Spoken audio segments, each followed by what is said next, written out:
Hello friends, good morning. Have a nice day. Today போகி பண்டிகை. So ஆனால் எனக்கு கொஞ்சம் டல்லான டேவாக தான் இருந்துச்சு. காலையிலேயே சன்லைட் செம்மையாக இருந்துச்சு, மழை தூரிட்டு இருந்துச்சு. வெளியில் கிளம்பிட்டு இருந்தாங்க, ஊருக்கு கிளம்பிட்டு இருந்தாங்க.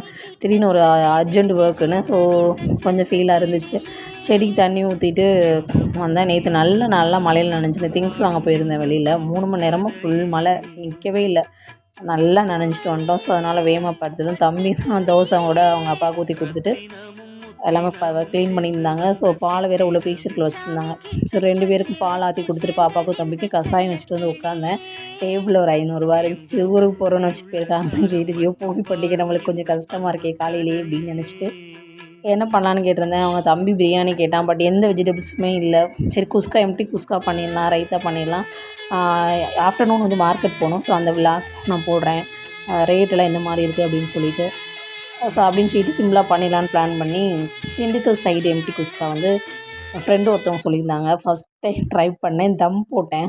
வேறு லெவலில் வந்துருந்துச்சு. எதிர்பார்க்கவே இல்லை.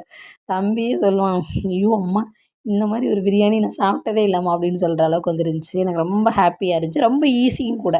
ஸோ சின்ன வெங்காயம் 10 சின்ன வெங்காயம், 2 தக்காளி, 3 பச்சை மிளகாய், அதில் 1 பச்சை மிளகாய் அரைச்சிட்டு, புதினா மல்லி, இஞ்சி பூண்டு பேஸ்ட்டு இது எல்லாத்தையும் அரைச்சிட்டு 2 டீஸ்பூன் நெய், பச்சை மிளகா, பிரியாணி ஸ்பைசஸ்லாம் போட்டு அரைச்சி விட்டுரு. அதை அப்படியே தூக்கி உள்ளே ஊற்றிட்டு 2 டீஸ்பூன் தயிர் ஆட் பண்ணி, 1/2 ஸ்பூன் காஷ்மீரி சில்லி அது கலருக்காக ஆட் பண்ணேன்.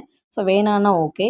அரிசி வந்து 2 டம்ளர் ஊற வச்சுருந்தேன். 2 டம்ளர் பாசுமதி ரைஸ்க்கு 3 டம்ளர் தண்ணி ஊற்றி உப்பு காரம்லாம் செக் பண்ணி லைட்டாக 2 ட்ராப் லெமன் மட்டும் ஆட் பண்ணி புதினா மல்லி ஊற்றிட்டு அப்படியே தம் போட்டேன். ஃப்ரெண்டும் ஒருத்தவங்க வந்து சாரீ ஃபங்க்ஷனுக்கு கட்டிட்டு போகிறக்கா வந்தாங்க. அந்த சைட் பை சைடாக அந்த ஒர்க்கையும் முடிச்சுட்டு பிரியாணி குஸ்கா செம்ம டேஸ்ட்டு. பாப்பாவும் தம்பியும் சூப்பரான ரிவ்யூ. ஆஃப்டர்நூன் விளாக் பார்க்கலாம், மார்க்கெட் போன விளாக்லாம் பார்க்கலாம். தேங்க்யூ.